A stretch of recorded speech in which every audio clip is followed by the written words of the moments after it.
This feature is brought to you by Spitty, On Track. Well, we've just endured an hour and a half or so of some fantastic riding on the Oxley Highway. We're at the Walcha Royal Café. It's a great Art Deco style cafe. It's fantastic. Stayed here a few times over the years, and we're just about to have lunch. And look, this is a fantastic place to stay. It's beautiful, really friendly people, lots of great sculptures and stuff to see while you're here. So we're going to get into it.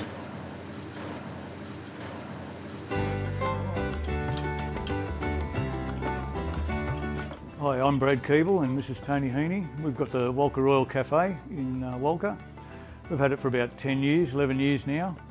We've got accommodation, open 7 days a week, serves the great meals, best coffee in town. We don't do dinners of a night time unless we organise a group. They can have meals of a night time or barbecues in the barbecue area. Catered for a lot of the bike customers, and Walcha's really big for bike traffic these days.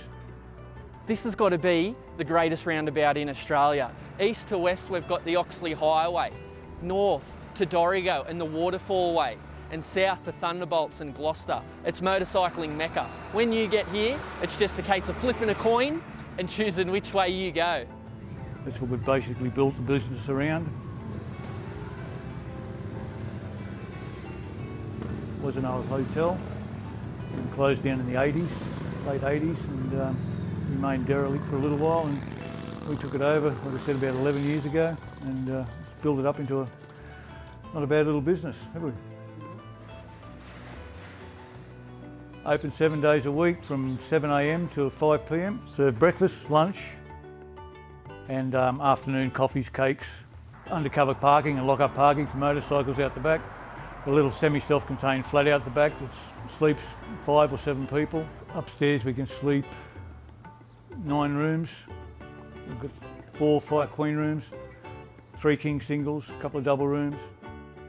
Plenty of dining areas, outside dining.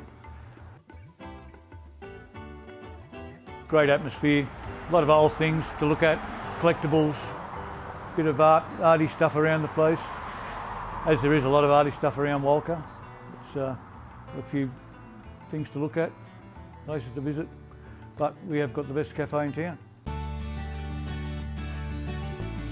It's a 1973 Gengqing, I think that's the correct pronunciation, Chinese made BMW. It was made, this is a 1973 model, and it was sort of built on a mould and equipment out of a 1938 BMW.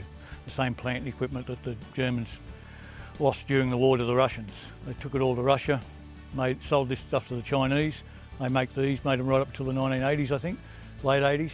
And the overhead valve stuff they kept themselves, and they made the Ural motorcycles. They still make them today.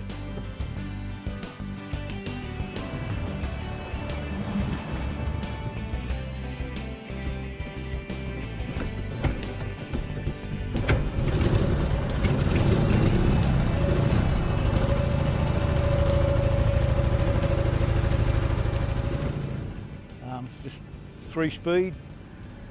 Sidecars on the left-hand side, on the right-hand side, sorry. So it makes it unregisterable in New South Wales. It has to be on Club Rego because of that reason only. Why, I don't know exactly. There's a few theories to it.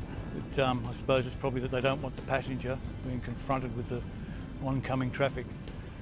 And roundabouts could probably be a bit tricky if you don't know what you're doing, because you're prone to tip up, as you are on any sidecar. It's a pretty reliable machine. It's Chinese, of course. That worked well, didn't it? Yeah, that was planned for. We set that up. It took us a while to do that, right? And yeah, but it's rough. It's ready. It's not made out of the best quality metals. It's just like I say, a Chinese version of a BMW, and which is quite good for the Chinese because it can be fixed with anything. Side valve motor. They're as tough as nails, and it's a lot of fun, a hell of a lot of fun, as most sidecars are. Very dangerous if you don't know what you're doing, but basically This one come from the Uralla Military Museum, that's why it's painted in the grey and done up like a German Wehrmacht vehicle. I kept most of the stuff on it, added a few little things like the gas mask container and the jerry can up here and the mock-up machine gun mount, just for show. It normally sits out in front of the cafe with a coffee flag hanging off it for a display and just to help draw the motorcyclists, which it does really well. And yeah, it's a great old piece of machinery, I think. Riding it, like any sidecar, is different. This one again is different because the sidecar's on the opposite side, so you're basically in a left-hand drive vehicle.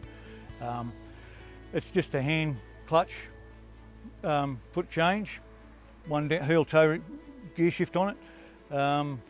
Brakes basically are there, but they aren't much good. They'll slow you down. They won't stop you in a hurry, so you learn to keep a good distance from anything that you need to stop from. Handle's good. Most sidecars, it gets a bit of a wobble at a certain speed, which they all tend to do, and you just ride through that. And yeah, it's got a lot of fuel consumption, so I gather you can go a long distance on it, but I've never gone more than 100 k's in a day or something around the bush. It's basically all I know about it. Visit Walcha Royal Café, 26 Fitzroy Street, Walcha, 0267 771 117. Hope you enjoyed the video. If so, give it a like. Please also subscribe so you can keep in touch with Cycle Talk and all of our great content from digital magazines, print magazines, and lots of motorcycling videos, from bike tests, touring trips, roads to ride, and lots more. Thanks for watching.